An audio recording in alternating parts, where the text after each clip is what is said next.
Hello everyone, and welcome back to another video. Today I have a review of a personal favorite kit of mine, a kit that I built a little while ago, has been on my shelf for a little bit, and that I've been needing to get a review on, but I just haven't gotten to it yet. And that's what I'm doing today. So, this kit in question is the rx79 Gundam Ground Type ez8 version.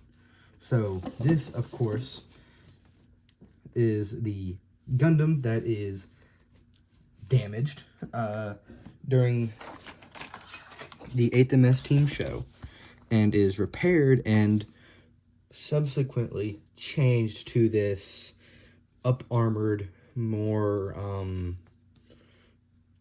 just up-armored commander type, technically. There's not really much, there's not many accessories and stuff for me to get into, but I do just want to talk. This is a really fun kit.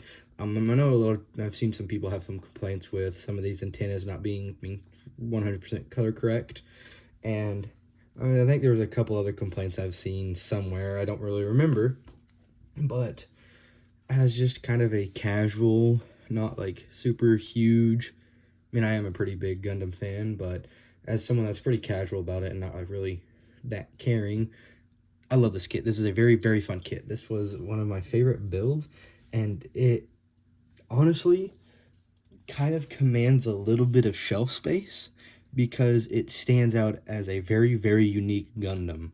Of course, it's the ground type Gundam. However, it doesn't have a V-fin. It doesn't have the iconic V-fin that the other Gundams have. This is one of the first Gundams that doesn't have a V-fin. There are a couple other Gundams out there that don't have V-fins either. This one, though, is a result of it being damaged.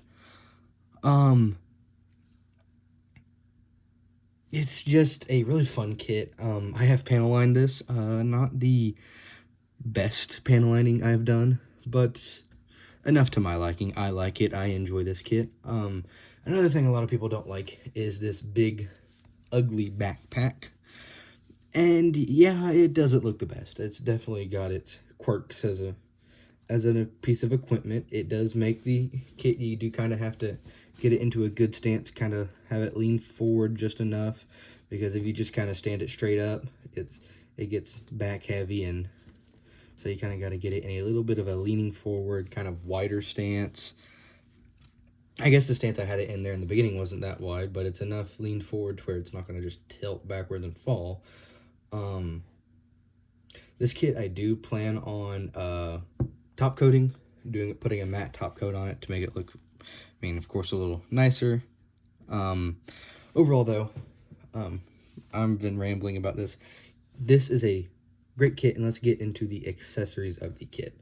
So, of course, as it comes with, you have the Gundam ground type, the small shield that it has, that is, of course, used as a shield, but is also seen in the 8th MS team. It can kind of be used as a weapon too when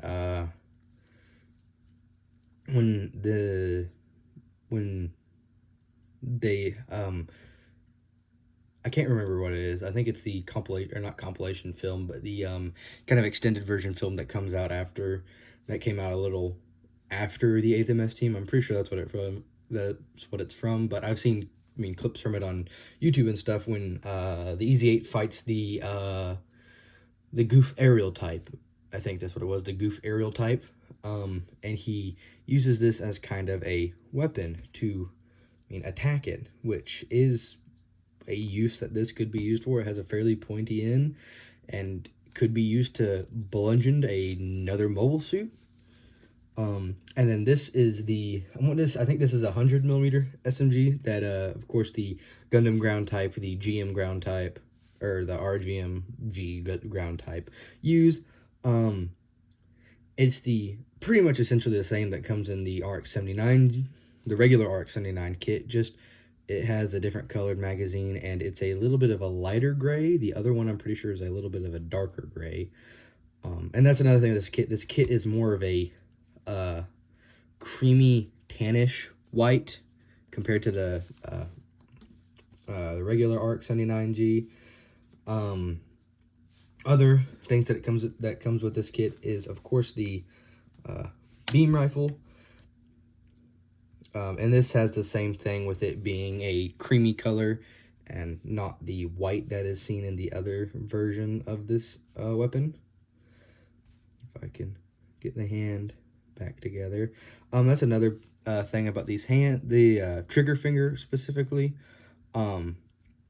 It's not the regular connection, so it's this little like pin connection right here. So sometimes it can be a little annoying to put it back together.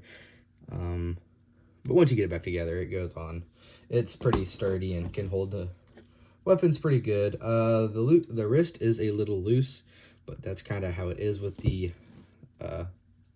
with these types of polycapped wrists. Of course, here it is with the beam rifle.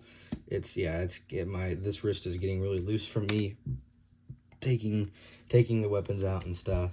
Of course, there's an open fist for this hand and a closed fist for this hand. Actually, this is the only closed fist hand in this kit is for the left hand, but for the right hand, we get the, of course, trigger finger hand, but we also get the saber holding hand, or the kind of fist hand that can hold the beam sabers. And just like the RX79, the regular G, the beam sabers are stored here in the legs. This little kind of panel that opens up. Oh, I have it upside down. Yeah, that would help to go back together good.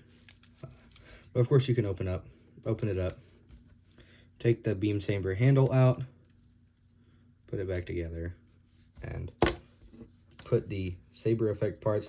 Now these are the lighter color saber effect parts. I believe these are the right ones. These are the kind of shorter, stubbier ones. I don't know, because I keep all of my beam saber handles in one box, so I don't like remember which is which sometimes, what goes to what kit. I had to look it up, and I'm pretty sure this kit uses these the shorter versions of these, the light purple, not the kind of clearer light. Anyways, yeah, it does come with 2 beam saber handles, 2 beam saber effect parts. They're okay. I'm not a huge beam saber fan. I like the beam sabers. I think they're cool, but I really like realistic military stuff. Of course, as seen on my channel before, I do reenactments with my reenactment group, and technically we're a living historian group. We go to reenactments, try to preserve history, and I like the more accurate, I guess not really, I don't know how accurate this really could be, but the more kind of realistic military weapons, that being actual like weapons, like the 100mm SMG. My RX79, my regular RX79 on my desk will always have the big 180mm rifle. It will always be displayed like that because I love that weapon, and I love the look and idea of this kit, one of these kits having it. Anyways, that is all that I have for the RX79G ez8. It's a really good kit. Would highly recommend it if you're thinking about it.